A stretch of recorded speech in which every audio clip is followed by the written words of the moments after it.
Hello everyone and welcome. Today I'm so excited. I'm going to talk of one of my favorite books of all time, Crime and Punishment by Dostoevsky. This book is one of the greatest books of all time, and I think it should be even obligatory to read this book. It's all about morality. The title sounds like a crime novel, but it's all about the question of morality. So just imagine that you could do any crime you wanted and you knew you would get away with it. Would it be okay to do it? A lot of people say that something is only illegal if you get caught, but imagine that you knew that you would never get caught. Would you do it? Would it be okay then? And this book is all about that. It asks the question, is morality just a human concept? Have we humans invented morality and invented law? And the main character in this book, Raskolnikov, he tries to prove that he's above morality, that morality doesn't restrict him. And we're going to talk a lot more about the plot, the characters, the themes, the ideologies, and that's what this video is about. But before we get started on that, the context and information about Dostoevsky himself and his life is super important, yeah?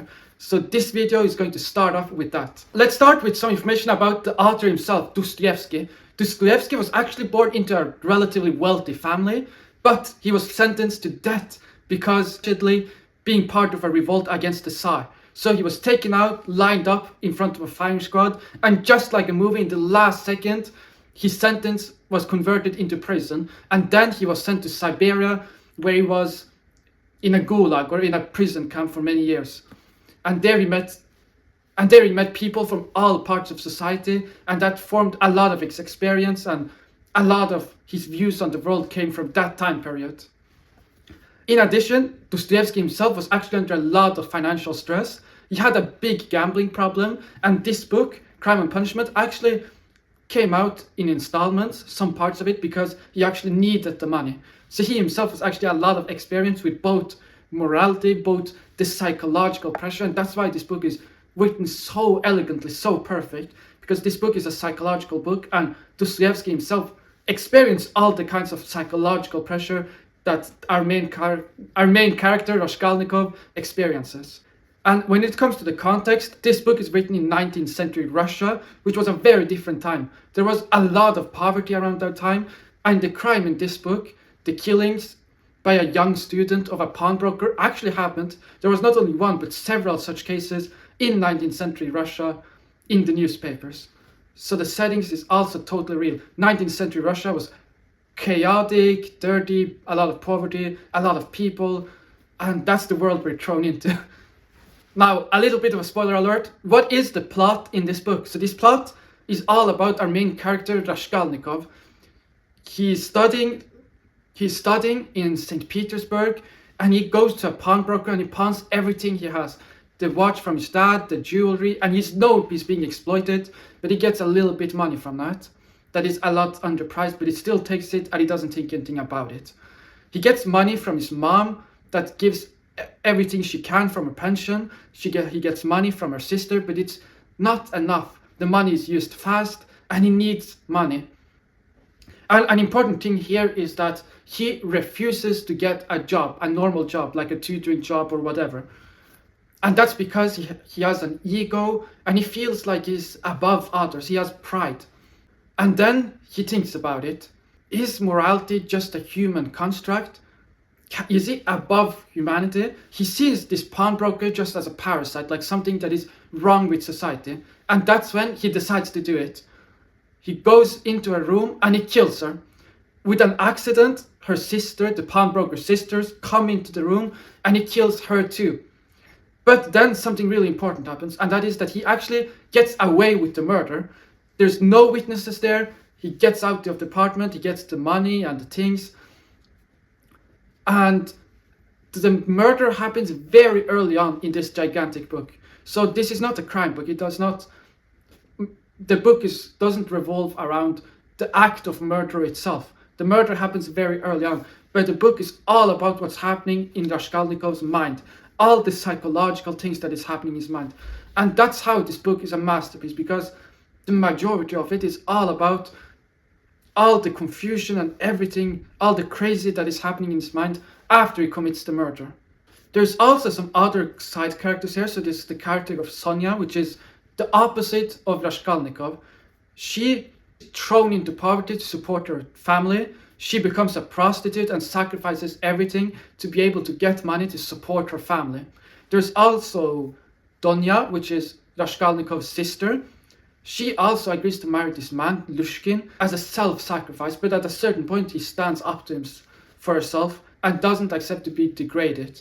And there's this one man that is very interesting called Arkady. He doesn't believe in morality either. He doesn't accept it. So he is a moral predator, you can say. He rapes girls, he goes after them. He doesn't have any morals. And what happens in the end is that he kills himself. So that's the main plot. The main plot is very simple. Raskolnikov kills the pawnbroker very early on, and then everything else is everything that is happens in mind. He doesn't react to the murder like he thinks he does. He thinks he could do it and feel nothing about it and lives his life. That doesn't happen. What happens is that he gets sick immediately, falls sick right after the murder. And now we really get to the core in this book, which is all about morality, really. In this book, Raskolnikov talks a lot about the theory of the extraordinary man theory. And it's all about, as Raskolnikov says, that some people are extraordinary, they're above morality. So they can commit anything they want and get away with it. An example is Napoleon. He killed a lot of people, but still people talk about him as a great man. This book, you start to wonder, what if I am one of those people? What if I can commit murder and get away with it? So murder becomes an experiment of some sort to see if he is an extraordinary man, if he's above morality, in other words. But then something interesting happens. He commits the murder and immediately falls sick. He feels confused. He feels just terrible. He's suffering. He is suffering. And that shows that even though he's not getting a physical sentence, a physical punishment, his punishment starts immediately through his emotions. So this book also differs between logic on the other side and ration, and emotion and morality. Because Raskolnikov justifies the murder in a logical way, that this pawnbroker is a parasite, she's no good for society, it's this and that. But the emotions start immediately after the murder. His punishment starts immediately. So this is Dostoevsky's way to say that no one is above morality. Now, meaning that morality is not a human construct, but it's actually a real thing. To do a little bit of character analysis, besides the main character, Raskolnikov, you also have Sonia, that is one of the main characters. And she, even though religion is not that strong in this book, represents religious values. So she is the exact opposite of Raskolnikov. She is very self-sacrificing. She has no pride, no ego. She willingly goes into prostitution to save her family. And there's a very interesting scene in this book where she reads from the Bible. She reads the story of Lazarus from the Bible, which was a man that died and Jesus resurrected him. And this is very symbolic that when you do something wrong morally, you can be resurrected through suffering. And that's what this book shows too, that the main character, in the end, is sentenced to go to prison in Siberia, and it's a moment of resurrection, that suffering is the only thing that can help him get over the crime he has done, to save him in some way. And this experience comes from Dostoevsky's own experience when he was sent to Siberia, and he got a lot more religious when he was there. Then you have this character of Arkady, and it's very interesting because he, just like the main character Raskolnikov, views himself as above morality. So he doesn't feel ill, he doesn't feel sick, he's not punished that way, but he goes instead into existentialism. So this is Dostoevsky's way to say that if you break morality, if you think you're above morality, you're either going to get punished by getting sick, by getting these emotions like Raskolnikov did, or you will feel nothing, you will feel just emptiness, you will have no feeling. And that's what Arkady felt. So he raped women, he did all kinds of criminal bad stuff, but he felt nothing, he felt empty. And in the end, he ends up with killing himself. He takes his own life, he commits a suicide, And it shows that you cannot escape morality. That's Dostoevsky's way to say that morality is real and you cannot escape it. And a third character here is Lushkin. He tries to marry Raskolnikov's sister, Donya, but he's exposed as a hypocrite. He's exposed as a bad man, and then he tries to frame Sonia for stealing money, which he doesn't do, and he's exposed. And this shows that he tries to use morality for his own sake. So he tries to manipulate morality for his own sake, for his own ego. And what happens in the end is that he's humiliated in front of everyone, in front of this large group of people as a hypocrite. He's revealed that he's lying, and this is Dostoevsky's way to say that you also cannot manipulate morality. So Dostoevsky was a big believer in morality. He was a big believer that it's not a social construct, that if you commit a crime, you're going to get a punishment. And that punishment is not, as we think of it, by a physical punishment, but it's something that's going to happen internally because you broke morality.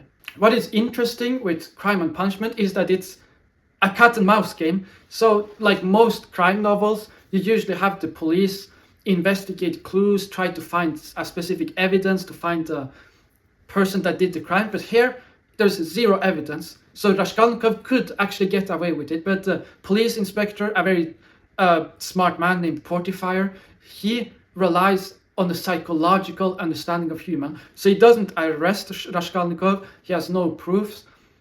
But he knows that Raskolnikov will crack. And it's because he's relying on the psychological. Actually, Raskolnikov and Portifier has a conversation together about the extraordinary man theory, and it's very clear for Portifier that the theory doesn't hold itself, that morality exists.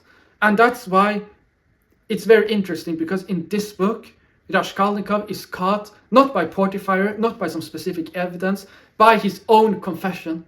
He walks into the police office and he says, "I did it." He couldn't handle the weight, the psychological and emotional weight of the crime he did. He realized that morality is real and he cannot be above it. So in this case, the police inspector knew the psychological understanding of a human, and he knew that Raskolnikov would come in and confess like he did. What is interesting is that Dostoevsky believes in the idea of suffering. So he doesn't believe that suffering automatically will help you. He doesn't think that poor people that are suffering are getting free of morality. He doesn't believe that everyone in prison that are suffering is getting away, is healing the crime they have done. But he believes that suffering is the only way that something new can emerge, meaning that it's only the way that you can do up for your crime. And the book is hinting that Raskolnikov, he's getting redemption through his prison sentence in Siberia. And again, Dostoevsky himself was sent to Siberia, to prison. He met people from parts of the society, all kinds of different types of crimes. And he also believed that suffering is the only way you can be resurrected, like the story of Lazarus from the Bible that he references. You might ask, is this book still relevant today? Because it was written in Russia in the 1900s. But as you probably understand, of course it still is, because still to this day, maybe more than ever, people rely on rationality. That's everything they rely on. And this book shows that morality and emotions exist. Even though you can rationalize a murder, you can rationalize a crime, you cannot escape morality. Even though you can rationalize killing someone because you believe it might help, it might be to the good of society in general, morality would still be there and you will get your punishment. As you probably can understand, this book has been criticized for being too religious or being too anti-ration. But Dostoevsky's big message in this book is that morality is that you cannot escape morality. And that's what all the different characters shows. Not only just the main character Raskolnikov, but also Lushkin and also Arkady. So to give a conclusion, this book, as its title says, is all about crime and punishment. If you do a crime, you will get punished. And the punished is not necessarily that you will get punished by law, but you yourself psychologically. But your own psychology, your own emotions will punish you if you do the crime. Because morality is not something human invented. It's not a human construct, but it is there. So thank you for watching with me all the way through this video. Please don't forget to subscribe so you don't forget any of our channel. And please leave a like button and a comment of what you think and your interpretations of this book. Thank you.